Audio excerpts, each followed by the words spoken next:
Greetings, viewer. Today you join me on my favorite mountain road on a very rainy and miserable day, but I'm braving the weather because today I'm driving the BMW M4 Competition, the new one. Now, as you can imagine, I've heard a lot about this car. It's the kind of geeky sports car that gets a car geek's geek juices flowing. The formula is the same as it's always been. This car has a powerful front-mounted engine, which in this case is a 3-liter straight 6 codenamed S58. In this M4 Competition, guys, it puts out 510 horsepower and 650 newton meters of torque.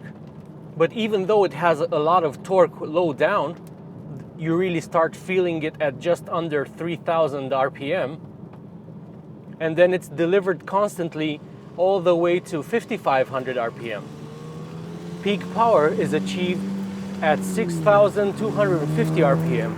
So it's quite a peaky engine. You have to rev it hard to get the most out of it, although you can still just ride the wave of torque lower down in the revs when you're not really on it.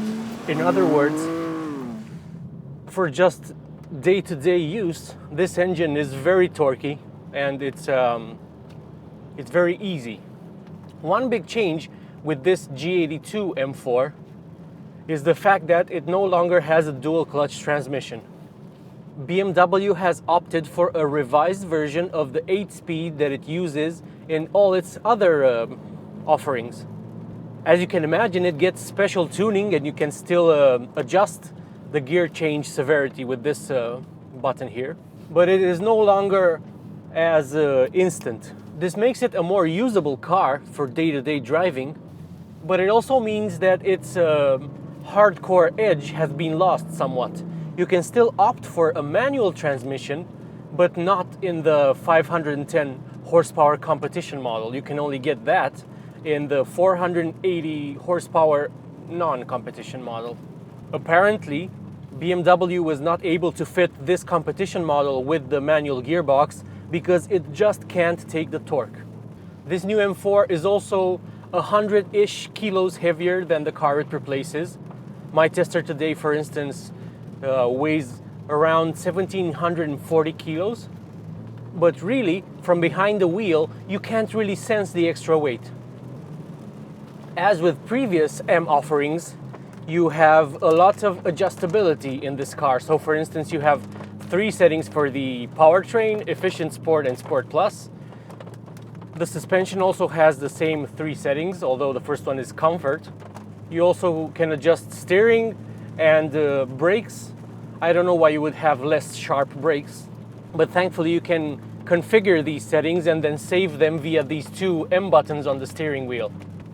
I have it set in maximum attack mode with M1, while in M2 I have slackened the suspension, put it in comfort mode, because for most roads, comfort is where you want to be. You also have a 10-way adjustable M traction control, which you can only play with once you've disabled the traction and stability aids. You can either have it fully off, or if it's in the middle, the car will let you slide, but it will still peg back some of the power. This new M4 also has a sound being pumped into the cabin, but it's not intrusive, and if you didn't know it, you wouldn't be able to tell. So how does it all come together? You didn't expect BMW's new M4 to be a misstep, did you? Well, from behind the wheel, you sit very nice and low, as you do in all M cars. You can pull the steering wheel really close to you so that you feel like a racing driver. The suspension, it has to be said, in its comfort setting is remarkably cosseting, especially considering this car rides on 19-inch wheels up front and 20s at the back.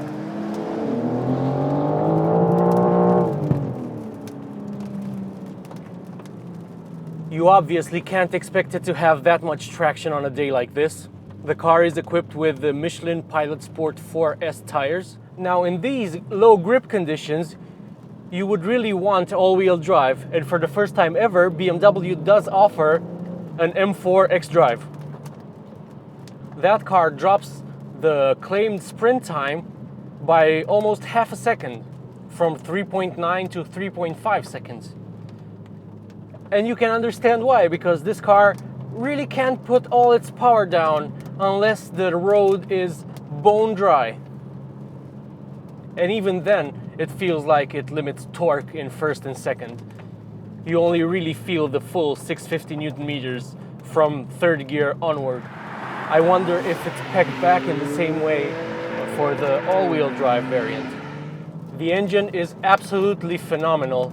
I am in love with it. It's very, very good. It's the same unit you get in the M3 as well as the X3M and X4M models. And it's an absolute peach, let me tell you.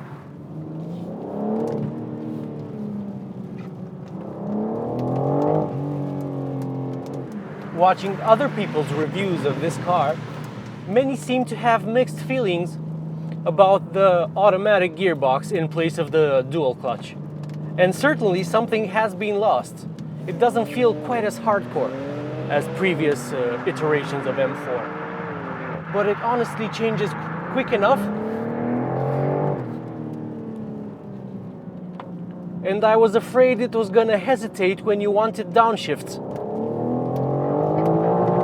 But really, 99% of the time, it will give you the shift that you want, the downshift that you want. The upside of this torque converter gearbox, as opposed to the previous dual clutch, has to be the fact that since the shifts themselves aren't as brutal, there's less of a chance for you to destabilize the rear end when you, for instance, want several quick downshifts. And I honestly also don't feel the extra weight.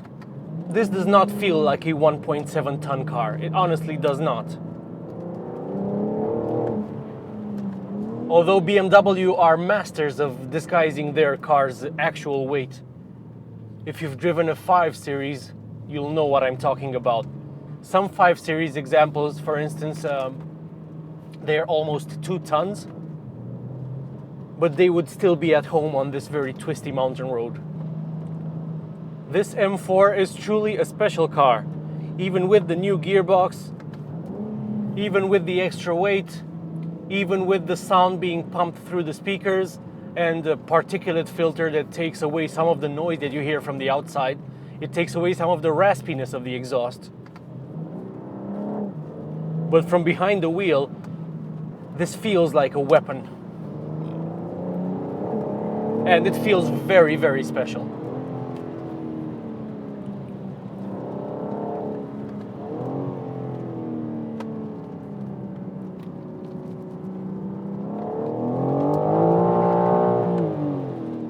I surely would have wished for a bone-dry road, because I thought this car was going to be intimidating on wet tarmac. But honestly, while it's certainly a bit sketchier than when it's dry, it's still a lot of fun and you can control it.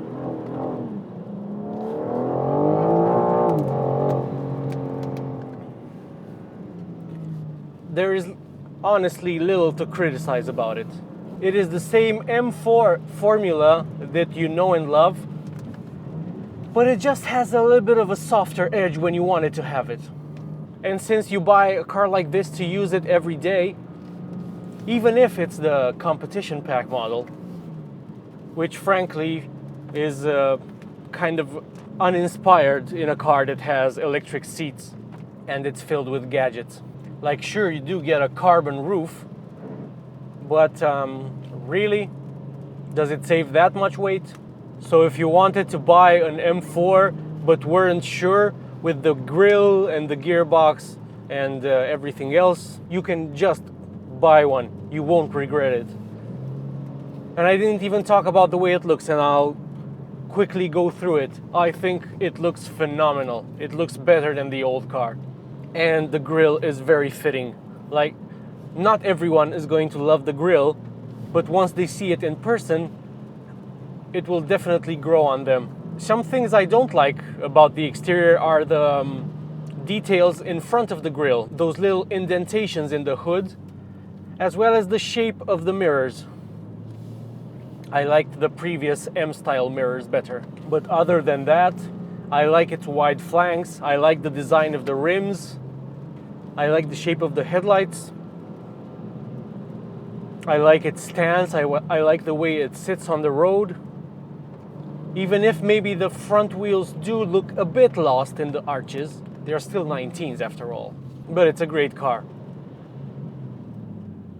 And it's probably the last of its kind, because there's a very high likelihood that the next one will be a 4-cylinder with electrification. Mercedes has already launched such a model. The new C63 is a plug-in hybrid. There's no more V8. It's a 4-cylinder with lots of electric assistance. And I'm sure that for the next generation, BMW will adopt a very similar approach. Maybe it might still keep a 6-cylinder. This is pure guesswork at this point, but this car is the last of its kind, I think. Like, yeah, this is a mild hybrid too, but a mild hybrid is not a hybrid. And it is not laden with batteries. So as you were expecting, the M4 is great. I hope you enjoyed the video. Please like it and subscribe to the channel if you enjoyed it. And I'll see you in the next one. Take care.